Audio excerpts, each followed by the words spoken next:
Hello my dear students, welcome back to another video. आज हम standard 9th science chapter 1 laws of motion के complete notes discuss करने वाले हैं। Full exercise जो आपको दी गई है पेज नंबर 16 एंड 17 पर, हर एक क्वेश्चन को मैं एक्सप्लेन करने वाला हूं डिटेल में। तो आइए बिना देर करे जल्दी से स्टार्ट करते हैं आज की ये इंटरेस्टिंग क्लास। देखो पेज नंबर 16 पर एक्सरसाइज दी गई है। फर्स्ट वाले क्वेश्चन में कहा गया है match the first column with appropriate entries in the second and the third columns and remark the table. First वाले कॉलम में कुछ एंट्रीज की गई है, सेकंड वाले कॉलम में आपको एग्जैक्टली वैसी ही एंट्री करना है इससे रिलेटेड। जैसे अगर यहाँ पर नेगेटिव एक्सेलरेशन दिया है तो सेकंड वाले कॉलम में नेगेटिव एक्सेलरेशन के सामने क्या आएगा और इससे रिलेटेड थर्ड वाले कॉलम में क्या आएगा, हमें प्रॉपरली एंटर करना है। तो इसका आंसर देखो कैसे आएगा। पहले आप कॉलम 1 जो है उसको ऐसे ही एग्जैक्टली लिख दोगे और सेकेंड कॉलम में आपको लिखना है नेगेटिव एक्सेलरेशन के सामने the velocity of object decreases. जब नेगेटिव एक्सेलरेशन होगा तो आपका वेलोसिटी डिक्रीज होगा। जैसे कि बच्चों अगर आप साइकिल चला रहे हो और आप एक्सेलरेशन में जा रहे हो यानी स्पीड में जा रहे हो और सडनली आपने ब्रेक मार दिया तो आपने वेलोसिटी को क्या किया, डिक्रीज किया। जब आपने एक्सेलरेशन को रुका दिया तो वहां पर क्या होगा, आपका वेलोसिटी डिक्रीज हो जाएगा। जो स्पीड में आप जा रहे थे वो डिक्रीज हो जाएगा, है ना। अब इससे ही रिलेटेड हमें थर्ड वाला कॉलम लिखना है। यहां पर देखो a car initially at rest ऐसा लिखा था, बट यहां पर हमें क्या करना है, इससे रिलेटेड लिखना है। तो क्या लिखेंगे यहाँ पर, a vehicle moving with the velocity of 10 metre per second.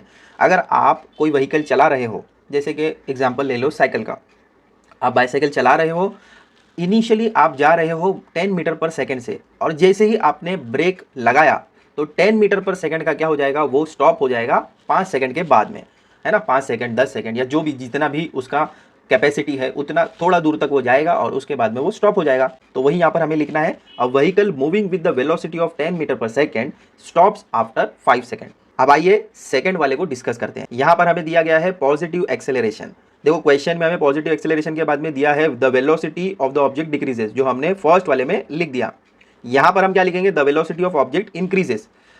Negative था तो डिक्रीज हो गया, पॉजिटिव है तो इंक्रीज होगा। इंक्रीज क्यों होगा बच्चों, अगर समझो आप बाइक चला रहे हो, आप नॉर्मल स्पीड पे जा रहे हो, ठीक है, रोड आपको खाली मिला, ब्लैंक था, कोई नहीं था, तो आप क्या करोगे, एक्सेलरेशन को बढ़ा दोगे।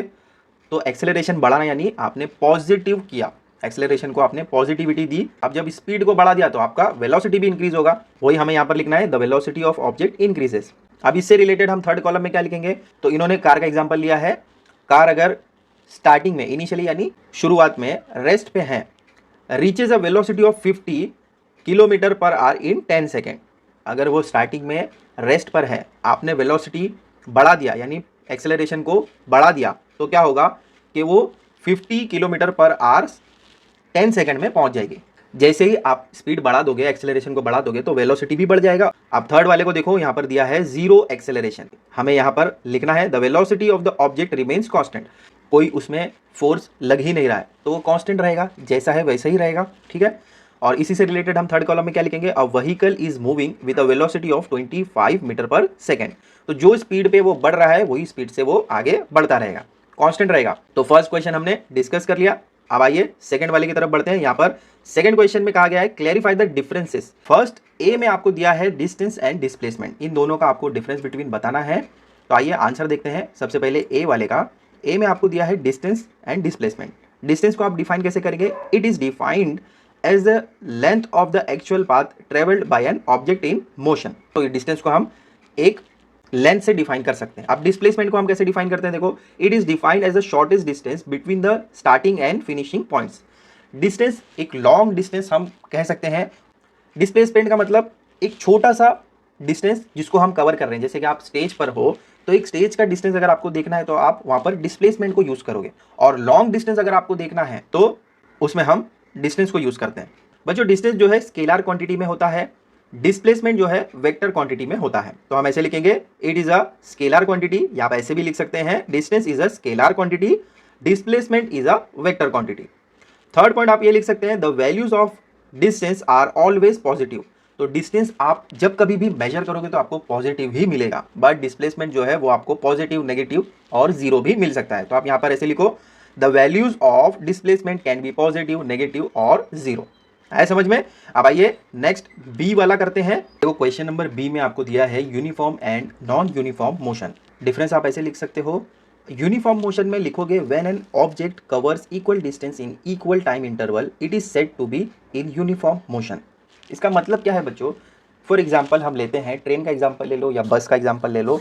अगर आप ट्रेन में बैठे हो, एक स्टेशन से दूसरे स्टेशन पर आप पहुंचोगे 2 मिनट्स के अंदर, तो जो टाइम इंटरवल होगा वो इक्वल होगा, डिस्टेंस भी इक्वल होगा। हर टाइम जब कभी भी आप बैठोगे तो आपको 2 मिनट ही लगेंगे। इसको हम क्या कहेंगे, इसको हम कहेंगे uniform motion. Non uniform motion में क्या होगा, देखो when an object covers unequal distance in equal time interval it is said to be in non uniform motion. Next point आप लिखेंगे the distance time graph obtain in case of uniform motion is straight line graph.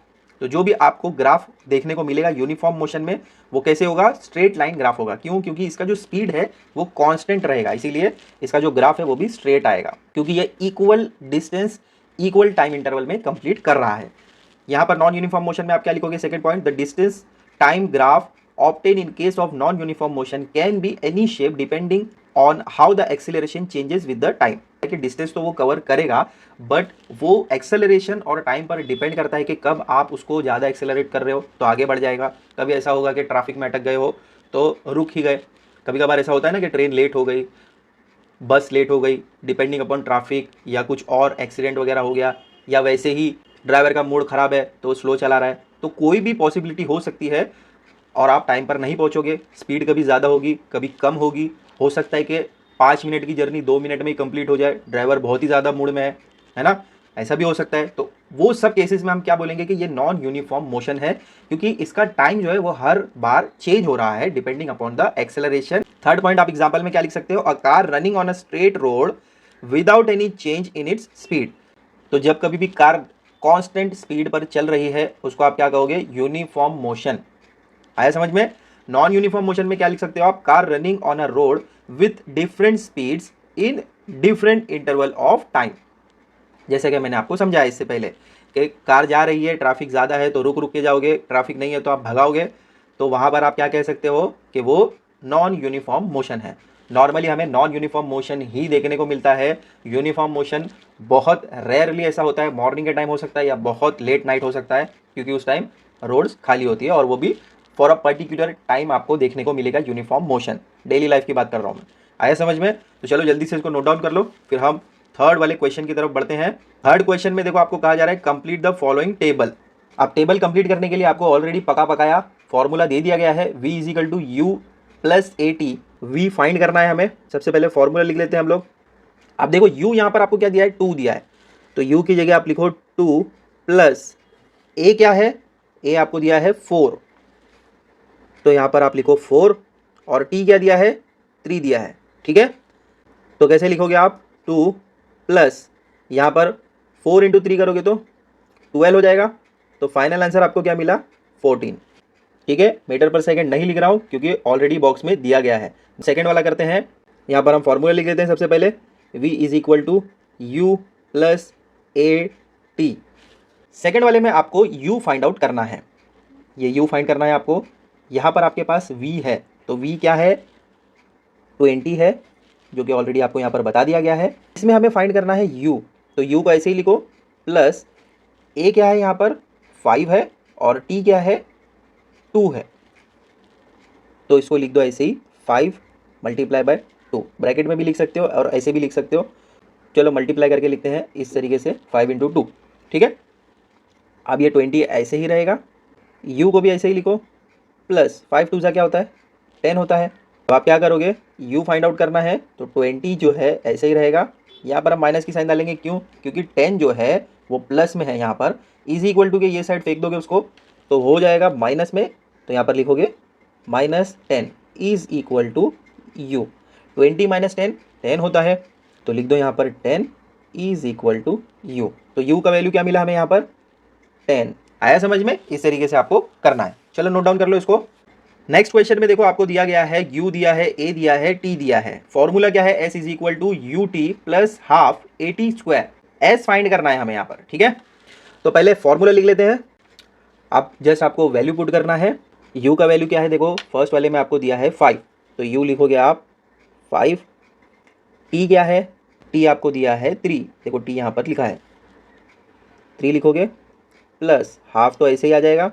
ए क्या है यहाँ पर, ए हमारे पास 12 है, तो लिखो 12 मल्टीप्लाई टी क्या है, टी है हमारे पास 3, तो 3 का स्क्वायर। सॉल्व करेंगे, देखो यहाँ पर कट हो जा रहा है, 2 1 ज़ा 2, 2 6 ज़ा ऐसे ही कट हो गया, 5 3 ज़ा 15, प्लस अब ये हाफ तो कट हो गया, 6 बच गया, तो यहाँ पर आप लिखो 6 मल्टीप्लाई बाय 3 का स्क्वायर 9 होता है, ठीक है। यहाँ पर 15 ऐसे ही रहेगा, 6 मल्टीप्लाई बाय 9 कितना होता है, 6 9 ज़ा 54, 15 प्लस 54 कितना होगा, 69 आ जाएगा। एस इसमें हमें 69 मिला, आया समझ में। अब आइए सेकंड वाला करते हैं। यहाँ पर आपको ए फाइंड करना है, ठीक है। एस ऑलरेडी आपको दिया है 92, यू भी है, टी भी है, ए फाइंड करना है। चलो पहले फॉर्मूला लिख लो। यहाँ पर एस हमारे पास ऑलरेडी दिया गया है, तो लिखेंगे हम 92 इज इक्वल टू यू क्या है यहाँ पर 7 मल्टीप्लाई बाय टी क्या है 4 है, फिर आएगा प्लस हाफ तो फॉर्मूले का ही हिस्सा है, हाफ ऐसे आ जाएगा। ए हमें फाइंड करना है तो ए को ऐसे ही लिखो, और टी जो है उसका स्क्वायर लिखना है, तो 4 दिया है तो 4 का स्क्वायर आ जाएगा। यहाँ पर 92 ऐसे ही लिखेंगे हम लोग, 7 4 28 होता है, प्लस हाफ ए ऐसे ही आ जाएगा, और यहाँ पर आ जाएगा 16। अब 16 देखो यहाँ पर कट हो जाएगा, 2 1 ज़ा 2 8 ज़ा। इसके बाद आप क्या कर सकते हो, यहाँ पर 92 को ऐसे ही रहने दो। अब ये जो 28 है इसको फेंक दो इज इक्वल टू के पहले, तो प्लस में है तो वो साइड जाकर क्या हो जाएगा, माइनस हो जाएगा, ठीक है। इज इक्वल टू ऐसे ही रहेगा। अब इसके बाद हाफ तो ऑलरेडी कट हो चुका है 8 के साथ, तो ये साइड आपका बच गया a मल्टीप्लाई बाय 8, 92 माइनस 28 64 होता है, is equal to a multiply by 8 ऐसे ही रहेगा, ठीक है। अब देखो 8 जो है मल्टीप्लाई में है, इज इक्वल टू के ये साइड अगर आप इसको भेज दोगे तो क्या हो जाएगा, डिवाइड हो जाएगा, तो 64 को ऐसे ही रखो, और ये जो 8 है इसको आप लेके आ जाओ इधर पर, इज इक्वल टू ए तो ऐसे ही रहेगा। अब 8 के टेबल में देखो 64 जाता है, 8 1 ज़ा 8, 8 8 ज़ा 64, तो ए का वैल्यू हमें क्या मिला। देखो नेक्स्ट क्वेश्चन में आपको दिया गया है u दिया है, a दिया है, s फाइंड करना है। फॉर्मूला क्या है, v square is equal to u square plus 2ac। तो आइए फॉर्मूला सबसे पहले लिख लेते हैं, वैल्यू सब्स्टिट्यूट करो। v जो है यहाँ पर 8 दिया है तो 8 का स्क्वायर आ जाएगा, इज इक्वल टू यहाँ पर u हमें दिया है 4, तो 4 का स्क्वायर लिखेंगे हम लोग, प्लस 2 ऐसे ही आ जाएगा। a क्या दिया गया है, a दिया है हमें यहाँ पर 3, और फाइंड आउट तो s करना है, तो s को ऐसे ही लिख दो। 8 का स्क्वायर क्या होगा 64 इज इक्वल टू 4 का स्क्वायर 16 प्लस 2 3 ज़ा 6, मल्टीप्लाई में s ऐसा ही रहेगा क्योंकि फाइंड करना है इसको, ये 64 ऐसे ही रहेगा। इसके बाद 16 को हम इज इक्वल टू के ये साइड ले जा रहे हैं, तो क्या होगा, प्लस में है 16, तो इज इक्वल टू के वो साइड जाने के बाद माइनस में हो जाएगा, और इज इक्वल टू डालो 6 मल्टीप्लाई बाय s, तो ऐसे ही रहेगा। अब आप क्या कर सकते हो, 64 माइनस 16 करोगे तो मिलेगा आपको 48 इज इक्वल टू 6 ऐसे ही रहेगा, और s फाइंड करना है। इसके बाद हम क्या कर सकते हैं, 48 6 को हम लोग इज इक्वल टू के ये साइड ला रहे हैं, तो क्या हो जाएगा, वो डिवाइड हो जाएगा, इधर मल्टीप्लाई में है इधर आकर डिवाइड हो गया। फाइंड करेंगे हम लोग s, तो 6 के टेबल में देखो जाता है 6 1 ज़ा और 6 8 ज़ा 48, तो s का वैल्यू क्या मिला हम लोग को 8। वैसे तो यहाँ पर m आना चाहिए, ठीक है, लेकिन हम लोग यहाँ इस वाले बॉक्स में जब लिखेंगे 8 तो m नहीं लिखेंगे। क्यों नहीं लिखेंगे, क्योंकि ऑलरेडी ऊपर m दिया गया है। चलो नेक्स्ट वाला देखते हैं। तो नेक्स्ट वाले में हमें फाइंड करना है u, ऑलरेडी हमारे पास v है, a है, s है, तो आइए वैल्यू सब्स्टिट्यूट कर लेते हैं। सबसे पहले यहाँ पर हमारे पास v जो दिया गया है वो है 10, लिखेंगे स्क्वायर में क्योंकि फॉर्मूले में v स्क्वायर दिया है, ठीक है। u हमें फाइंड करना है तो u का स्क्वायर ऐसे ही लिख दो। यहाँ पर 2 मल्टीप्लाई बाय a क्या दिया गया है 5 है, यहाँ पर देखो a का वैल्यू 5 दिया गया है, और s जो है 8.4 दिया है। 10 का स्क्वायर होता है 100 is equal to u square ऐसे ही लिखो, फाइंड करना है उसको। ये 10 है, मल्टीप्लाई करोगे 8.4 से, तो ये जो 10 से 1 पॉइंट हट जाएगा तो आपको क्या मिलेगा 84 मिलेगा। चलो इसको भी लिख लेते हैं पहले, तो 10 मल्टीप्लाई बाय 8.4 84 हो जाएगा। आया समझ में। आप क्या करेंगे, हम लोग 100 को ऐसे ही लिखेंगे और ये जो 84 है इज इक्वल टू के ये साइड लेकर आ जाओगे तो माइनस में आ जाएगा क्योंकि यहाँ पर प्लस में है, तो लिखो -84 इज इक्वल टू यू का स्क्वायर। तो 100 माइनस 84 16 होगा, इज इक्वल टू यू का स्क्वायर। अब देखो हमें यू का स्क्वायर हटाना है तो क्या करना पड़ेगा, रूट लेना पड़ेगा दोनों साइड। तो यहाँ पर आ जाएगा 16 रूट में और ये भी आ जाएगा रूट में। तो ये जो स्क्वायर है और ये रूट है कैंसिल हो जाएगा, और ये 16 का रूट आपको पता ही है 4 होता है, तो इज इक्वल टू यहाँ पर u सिंगल बचा। आया समझ में? तो u का वैल्यू हमें क्या मिला, 4 मिला, तो यहाँ पर लिखो 4। तो चलो जल्दी से इसको भी नोट डाउन कर लो, फिर आगे बढ़ते हैं। क्वेश्चन नंबर 4 में आपको कहा जा रहा है complete the sentences and explain them. अब ये फिल इन द ब्लैंक्स जैसा ही है, बट जो भी आंसर आप करोगे उसको आपको एक्सप्लेन करना पड़ेगा कि आपने ये क्यों लिखा है। तो डिटेल में करना पड़ेगा, 1 बाय 1 करेंगे। सबसे पहले ए वाले को करेंगे। क्वेश्चन में कहा गया है the minimum distance between the start and finish points of the motion of an object is called the dash of the object. तो इसका आंसर क्या होगा बच्चों, आंसर आप ऐसे लिखोगे the minimum distance between the start and finish points of the motion of an object is called the displacement of the object. Displacement क्यों लिखा बच्चों, उसका हमें एक्सप्लेनेशन देना पड़ेगा। सबसे पहले क्वेश्चन आपको समझ में आया, मिनिमम डिस्टेंस कहा गया, स्टार्टिंग में ही कहा कि जब हम डिस्टेंस और डिस्प्लेसमेंट दोनों को डिफरेंस देख रहे थे तो छोटे से डिस्टेंस के लिए हम डिस्प्लेसमेंट यूज करते हैं। तो यहाँ पर क्या लिखा गया था, मिनिमम डिस्टेंस, इसीलिए डिस्प्लेसमेंट लिखा। डिस्प्लेसमेंट हमने क्यों लिखा उसका एक्सप्लेनेशन हमें देना पड़ेगा। तो आप ऐसे लिखो the shortest distance between the initial and final position of an object is displacement. B में आपको कहा जा रहा है डिसेलरेशन इज डैश एक्सेलरेशन। तो इसका आंसर आप कैसे लिखोगे, deceleration is negative acceleration. D का मतलब क्या, माइनस समझो नेगेटिव में, इसीलिए यहां पर हमने नेगेटिव एक्सेलरेशन लिखा। अब इसका एक्सप्लेनेशन हमें देना पड़ेगा कि नेगेटिव एक्सेलरेशन क्या होता है। Acceleration with a negative also shows that the speed of the body is decreasing. तो नेगेटिव में अगर आपका एक्सेलरेशन जा रहा है तो उसको हम डीसेलरेटिंग कहेंगे, और अगर आप एक्सेलरेशन नेगेटिव में लगाते हो आपका स्पीड भी डिक्रीज होगा। सी में आपको कहा जा रहा है when an object is in uniform circular motion it's dash changes at every point. इसका आंसर वेलोसिटी होगा कि जब आपका ऑब्जेक्ट यूनिफॉर्म मोशन में है तो उसका वेलोसिटी चेंज होगा हर पॉइंट पर। अब वेलोसिटी हमने क्यों लिखा उसका एक्सप्लेनेशन दो। In a uniform circular motion the direction of motion of the body changes at every instant of time. This continuous change in the direction of motion of the body at every instant accounts for the change in its velocity at every point instant. तो uniform circular motion में आपका velocity change होता रहेगा हर point पर। तो question number D में कह रहे हैं during collision dash remains constant. Collision के टाइम आपका क्या कांस्टेंट रहेगा। आंसर में आप क्या लिखोगे, आंसर में लिखोगे मोमेंटम ऑफ द सिस्टम। उसका एक्सप्लेनेशन हमें देना पड़ेगा। When two bodies collide with each other as shown action and reaction force comes into action, that is two bodies exert force on each other. तो यहाँ पर as shown कहा गया है, आगे हमने फिगर बनाए हैं, फिगर में आपको समझ में आ जाएगा। इसका एक्सप्लेनेशन थोड़ा सा लॉन्ग है। एज शोन इन फिगर कहा गया था, देखो डायग्राम के थ्रू अगर आपको मैं समझाऊं, यहाँ पर दो बॉडी है, दोनों बॉडी इनिशियली रेस्ट पोजीशन पर हैं। बिफोर कोलिजन दोनों अलग हैं, आफ्टर कोलिजन क्या होगा, दोनों मिल जाएंगे। तो यहाँ पर दोनों का ही फोर्स लगने वाला है। तो दोनों का फोर्स जब लगेगा तो बॉडी जो है कांस्टेंट हो जाएगी, अपनी ही जगह पर रुक जाएगी। तो आफ्टर कोलिजन हम ऐसे लिखेंगे m1 v1 plus m2 v2। आगे देखो इसको हम और कैसे एक्सप्लेन कर सकते हैं। Rate of change of momentum of ball 1, यहाँ पर दो बॉल थे, दोनों आपस में टकराए, तो टकराने के बाद बॉल 1 का अलग होगा और बॉल 2 का अलग होगा। बॉल 1 को हम ऐसे लिखेंगे F12 is equal to m1 v1 minus u1 upon में t, क्योंकि टाइम है, t जो है कोलिजन टाइम है। Rate of change of momentum of ball 2, अब दूसरा वाला बॉल जो था उसका हम कैसे लिखेंगे F21। यहाँ पर 1 पहले आएगा और यहाँ पर 2 पहले आएगा, क्योंकि यहाँ पर m1 था, यहाँ पर m2 रहेगा। यहाँ पर v1 माइनस u1, यहाँ पर v2 माइनस u2 अपॉन में t दोनों में कॉमन रहेगा। तो हम न्यूटन्स थर्ड लॉ के अकॉर्डिंग कैसे कर सकते हैं, F12 एंड F21 एस दोनों को हम कैसे लिखेंगे, F12 is equal to minus F21।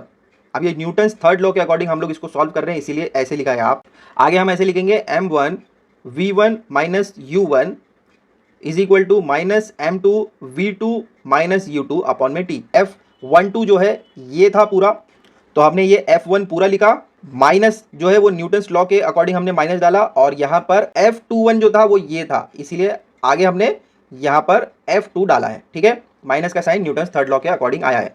अब दोनों को हमें सॉल्व करना है, कैसे करोगे देखो, m1 v1, m1 into v1 डालोगे, माइनस का साइन ऐसे ही रहेगा, इसको मल्टीप्लाई करो इससे तो m1 u1 आ जाएगा, इज इक्वल टू माइनस का साइन ऐसे ही m2 v2 मल्टीप्लाई करोगे, प्लस माइनस माइनस प्लस होगा, इसीलिए यहाँ पर प्लस डाला गया। अब मल्टीप्लाई करो m2 u2, तो देखो इसको आप अरेंज कर लोगे तो आपको क्या मिलेगा, m1 u1 plus m2 u2 is equal to m1 v1 plus m2 v2। तो फाइनल आंसर आप ऐसे लिख सकते हो, therefore momentum of the system before collision is equal to momentum of the system after collision. तो collision के पहले जैसा सिस्टम था वैसे ही कोलिजन के बाद में भी सिस्टम रहेगा, यही हमें न्यूटन्स थर्ड लॉ कहता है। आया समझ में? आइए अब हम ई वाले को देखते हैं। यहाँ पर कह रहे हैं the working of a rocket depends on Newton's dash law of motion. Answer कैसे लिखोगे, कौन से लॉ पर डिपेंड करता है रॉकेट का, न्यूटन्स थर्ड लॉ पर, जो आपने अभी इससे पहले देखा। अब न्यूटन्स थर्ड लॉ क्यों लिखा उसको एक्सप्लेन करो। The burning fuel inside the rocket creates a forward push on the rocket, this forward push creates an equal and opposite push on the exhaust gases, thus the working of rocket depends on Newton's third law of motion. Already हमने Newton's third law में देख लिया है ये सब कुछ, चलो इसको नोट डाउन कर लो, फिर हम आगे बढ़ते हैं क्वेश्चन नंबर 5 की तरफ। क्वेश्चन नंबर 5 में गिव साइंटिफिक रीजन कहा जा रहा है। क्वेश्चन ए में कहा जा रहा है when an object falls freely to the ground its acceleration is uniform. अब इसका रीजन देना है हमें, क्यों ऐसा हो रहा है कि एक ऑब्जेक्ट है जो फ्रीली ग्राउंड पर आने के बाद वो एक्सेलरेशन यूनिफॉर्म मोशन में होता है, क्यों ऐसा होता है उसका हमें रीजन देना है। तो आंसर आप कैसे लिखोगे, when an object falls freely to the ground, जैसा क्वेश्चन आपको दिया गया है, फर्स्ट पार्ट हमने लिख दिया, it is under the effect of a constant force known as force of gravity. तो जब बॉल ऊपर से नीचे आ रहा है तो वो किस वजह से आ रहा है, ग्रेविटी की वजह से आ रहा है। No other forces act on it, कोई भी और फोर्स नहीं लग रहा है। Hence from Newton's second law of motion we can say that this constant force of gravity accelerates the free falling object uniformly. This uniform acceleration is known as acceleration due to gravity which acts towards the center and is denoted by g। तो Newton second law of motion के according ये gravity की वजह से हो रहा है, जो भी बॉल ऊपर से फ्रीली आ रहा है वो यूनिफॉर्मली एक्सेलरेट हो रहा है, और ये सब कुछ ग्रेविटी की वजह से हो रहा है। ग्रेविटी को हम कैसे डिनोट करते हैं, जी से, स्मॉल जी से, ठीक है। चलो नोट डाउन कर लो इसको। बी में आपको कहा जा रहा है even though the magnitudes of action force and reaction force are equal and their directions are opposite, their effects do not get cancelled. Question में कहा जा रहा है कि अगर magnitude of action force and reaction force equal है, उनका direction opposite होने के बावजूद भी इनका इफेक्ट कैंसल क्यों नहीं हो रहा है। आंसर कैसे लिखोगे बच्चों आप, when two bodies interact the action and reaction forces come into action. जब दो बॉडीज इंटरैक्ट हो रही है, आपस में टकरा रही है या नजदीक आ रही है, तो क्या होगा, एक्शन और उसका जो रिएक्शन है वो दोनों ही एग्जिस्ट होगा। Even though their magnitude are same and the direction are opposite, their effect do not get cancel because this action and reaction forces do not act on the same body. तो c वाले में कहा जा रहा है it is easier to stop a tennis ball as compare to a cricket ball when both are travelling with the same velocity. तो question में हमें पूछ रहे हैं कि टेनिस बॉल को स्टॉप करना इजी है कंपेयर टू क्रिकेट बॉल को,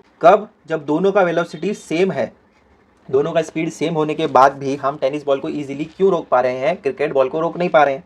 तो आंसर आप कैसे लिखोगे, इसका रीजन क्या होगा, momentum of a body is the product of its mass and velocity, that is p is equal to mv। Momentum of body वो क्या है, वो प्रोडक्ट है मास और वेलोसिटी का। उसको हम कैसे लिख सकते हैं, p is equal to mv, product is equal to mass into velocity. आया समझ में। नेक्स्ट हम लिखेंगे and the rate of change of momentum of a body is equal to the force applied, that is f is equal to m v minus u, ये t। तो जो rate of change of momentum है body का वो equal होगा किसके बराबर, जो फोर्स उसके ऊपर लग रहा है। तो उसको हम कैसे लिखेंगे, f is equal to m mass v minus u और ब्रैकेट के बाहर t। फिर आप ऐसे लिखेंगे in the given information both the balls move with same velocity and finally stops, thus force applied to stop the ball will be directly proportional to the mass of the ball। देखो tennis ball जो है उसका wait जो है कम होता है cricket ball से, तो ये डिपेंड करता है बॉल के मास के ऊपर। तो हम कैसे लिखेंगे, F is directly proportional to m, force is directly proportional to mass। आगे ऐसे लिखोगे as the mass of cricket ball is greater than the tennis ball, its momentum will be more than the tennis ball, thus greater force will be required to stop the cricket ball as compared to that of tennis ball, जो मैंने अभी इससे पहले आपको समझाया है। चलो note down कर लो इसको।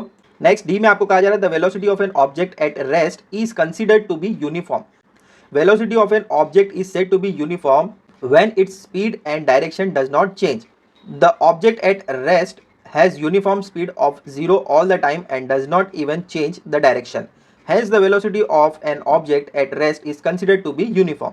तो जो ऑब्जेक्ट है रेस्ट पोजीशन में उसको हम क्या कहेंगे, यूनिफॉर्म में है, यूनिफॉर्म स्पीड में है, क्योंकि वो कांस्टेंट होता है, अपनी जगह पर होता है, और अगर आगे मूव भी कर रहा है तो वो उसी पोजीशन में मूव होता रहेगा। यूनिफॉर्म यानी कांस्टेंट रहेगा। क्वेश्चन नंबर 6 में कहा जा रहा है take 5 examples from your surroundings and give explanation based on Newton's law of motion.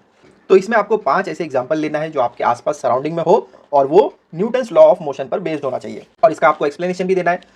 तो आइए लिखते हैं। सबसे पहले फर्स्ट वाला आपको ऐसे लिख सकते हो, if we try to push an empty cart and a cart full of bricks it would be easier to push an empty cart than the cart full of bricks. This happens because the inertia of the cart full of the bricks is more than the empty cart, and by Newton's first law of motion we know that more the inertia more force is required to change the state of rest of a body। बच्चों अगर आपके पास खाली cart है उसको आप move करने का try करो तो इजीली आप उसको मूव कर सकते हो, पुश कर सकते हो। अब उसके अंदर अगर आपने बहुत सारी ईंट या ब्रिक्स डाल दिए और उसके बाद उसको आप मूव करने का ट्राई करो तो ऑब्वियसली वो जल्दी मूव नहीं होगा। क्यों? क्योंकि इनर्शिया उसका चेंज हो गया। न्यूटन्स फर्स्ट लॉ क्या कहता है कि इनर्शिया जितना ज़्यादा होगा यानी उसका वेट जितना ज़्यादा होगा उतना ही फोर्स आपका लगेगा उसको एक जगह से दूसरी जगह पहुंचाने में। ये हो गया हमारा फर्स्ट वाला एग्जांपल। सेकंड में आप ऐसे लिख सकते हो, if we push a bicycle and a car with the same force the bicycle will have greater acceleration than the car because the bicycle has less mass compare to the car. आपको समझ में आ गया होगा कि bicycle को अगर आप push करते हो तो बाइसाइकिल ज़्यादा दूर तक जाएगी, और कार को पुश करोगे तो कार पहली बात तो मूव ही नहीं होगी, और अगर मूव कर भी लेते हो आप तो ज़्यादा डिस्टेंस तक वो मूव नहीं करेगी। क्यों? क्योंकि दोनों के वेट में, मास में डिफरेंस है। बाइसाइकिल हल्की है इसलिए ज़्यादा दूर तक आप पुश कर सकोगे, कार को आप पुश ही नहीं कर पाओगे, और कर भी लोगे तो बहुत कम डिस्टेंस तक कर पाओगे। ये क्यों हुआ? क्योंकि दोनों का मास जो है डिफरेंट है। लेस मास वाला दूर तक जाएगा, मोर मास वाला, ज़्यादा वेट वाला दूर तक नहीं जा पाएगा। सेकंड वाला सिंपल था। आइए आप थर्ड वाला देखते हैं। When we place a book on table, the book does not fall. This is because the same amount of force is applied by the table on the book as is applied by the book on the table. तो अगर आप book को table पर रखे हो तो वो book जो है गिरती नहीं है। ऐसा क्यों होता है? क्योंकि जो अमाउंट ऑफ फोर्स है बुक का और टेबल का दोनों का सेम है, क्योंकि दोनों ही स्टेबल है। थर्ड वाला भी इजी था। आइए अब हम फोर्थ वाला देखते हैं। फोर्थ में आप ऐसे लिख सकते हो, our walking is an example of Newton's third law of motion. हम वॉकिंग करते हैं बच्चों, वो Newton's third law of motion का एग्जाम्पल है। When we walk we push the ground in backward direction with some force. जब आप चलते हो तो आप बैकवर्ड डायरेक्शन में एक फोर्स लगाते हो ग्राउंड पर। The ground in reaction pushes us forward with the same force. अब ग्राउंड भी जो है वो सेम फोर्स के साथ हमें फॉरवर्ड करता है उस फोर्स को। यही Newton's third law of motion है। फिफ्थ वाले में आप ऐसे लिख सकते हो, when we shake a tree the leaves of the tree falls to the ground. This is because the leaves were in the inertia of rest before shaking of tree, so when the tree was shook they fall down to attain their inertia of rest again. अगर आप एक tree को shake करते हो तो उसके जो leaves हैं वो फॉल होने लगेंगे, गिरने लगेंगे। ऐसा क्यों होगा? क्योंकि जब पेड़ पर लगे हुए हैं, ट्री पर हैं, तो उनका inertia जो है वो रेस्ट पोजीशन में है, और गिरने के बाद भी वो आकर सेम उसी पोजीशन में, ग्राउंड पर आने के बाद भी वो इनर्शिया उनका रेस्ट वाला ही होगा। तो यहाँ पर आप न्यूटन्स लॉ ऑफ मोशन के अकॉर्डिंग ये 5 पॉइंट्स लिख सकते हैं। नोट डाउन कर लिया? चलो आगे बढ़ते हैं। सेवेंथ वाले में आपको सॉल्व द फॉलोइंग एग्जांपल दिया गया है। 4 न्यूमेरिकल्स हैं। ए में आपको कहा जा रहा है an object moves 18 metre in the first 3 second, 22 metre in the next 3 second and 14 metre in the last 3 second. What is its average speed? एक ऑब्जेक्ट मूव कर रहा है। फर्स्ट जब वो मूव कर रहा है तो यहाँ पर उसने 18 मीटर कवर किया, ठीक है। सेकंड जब मूव किया तो 22 मीटर मूव हुआ। नेक्स्ट जब 3 सेकंड वो आगे गया तो 14 मीटर कवर किया। क्वेश्चन हमें पूछ रहे हैं what is its average speed. तो बच्चों इसको फाइंड आउट करने के लिए हमें क्या करना पड़ेगा? एवरेज स्पीड का फॉर्मूला लिखना पड़ेगा। Average speed is equal to total distance upon में टोटल टाइम। टोटल डिस्टेंस कितना है? 18 मीटर, 22 मीटर, 14 मीटर। तो इसको लिख दो आप, एवरेज निकालना है हमें। तो ऐसे लिख दोगे आप 18 प्लस 22 प्लस 14। ये देखो सब मीटर में दिया है तो अप साइड में हमने डिस्टेंस को लिख दिया, अपॉन में फिर आप लिखोगे टोटल टाइम। टाइम कितना है? हर जगह 3 सेकंड दिया है तो 3 प्लस 3 प्लस 3 ऐसे लिखोगे। अब बस इसको सॉल्व करना है बच्चों। इन सबको प्लस करने के बाद आपको मिलेगा 54 और अपॉन में मिलेगा 9। इसको सॉल्व करो, 9 1 जा 9 6 जा 54 है ना। तो आप ऐसे लिख सकते हो 6 मीटर पर सेकेंड। ये आपका रहेगा एवरेज स्पीड। तो फाइनल आंसर आप ऐसे लिख सकते हो, the average speed is 6 metre per second. चलो इसको नोट डाउन कर लो। क्वेश्चन बी में आपको कहा जा रहा है an object of mass 16 kg is moving with an acceleration of 3 meter per second square. Calculate the applied force. If the same force is applied on an object of mass 24 kg, how much will be the acceleration? तो यहाँ पर दो part है, 16 kg का मास है और 3 meter पर second square की स्पीड से यानी एक्सेलरेशन से वो आगे बढ़ रहा है। तो इस पर कितना फोर्स अप्लाई हुआ ये हमें पहले बताना है। ये पहला क्वेश्चन है। सेकंड क्वेश्चन हमें क्या कह रहे हैं कि अगर यही सेम फोर्स आप अप्लाई करते हो किस पर, 24 kg वाले ऑब्जेक्ट पर, तो आपका एक्सेलरेशन क्या होगा। यहाँ पर पहले वाले में हमें एक्सेलरेशन 3 मीटर पर सेकंड बता दिया है, सेकंड वाले में हमें एक्सेलरेशन बताना है, फर्स्ट वाले में आपको कैलकुलेट करना है उसका फोर्स।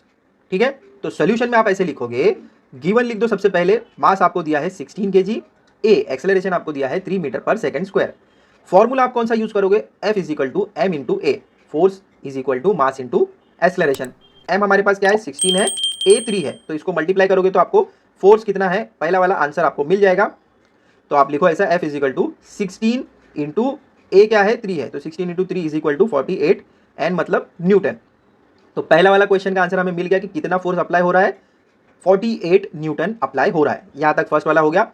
अब सेकंड वाले पार्ट में हमें पूछ रहे हैं कि अगर यही सेम फोर्स अप्लाई करते हो कौन से वाले ऑब्जेक्ट पर, 24 kg वाले ऑब्जेक्ट पर। यहां पर तो हमें 3 मीटर पर सेकंड बता दिया गया, यहां पर हमें एक्सेलरेशन फाइंड करना है, तो इसको यूज करते हुए आप एक्सेलरेशन फाइंड करेंगे। तो एफ हमें मिल गया, सेम यही फॉर्मूले से हम फाइंड करेंगे, बट यहाँ पर मास जो है 16 के बदले 24 डालोगे। कैसे लिखोगे, देखो F is equal to 48, F यहाँ पर 48 मिला था, यहाँ पर मास हम ले रहे हैं 24 क्योंकि सेकंड पार्ट है ये क्वेश्चन का। सेम यही फॉर्मूला यूज करना है, तो लिख दो यहाँ पर F is equal to M into A.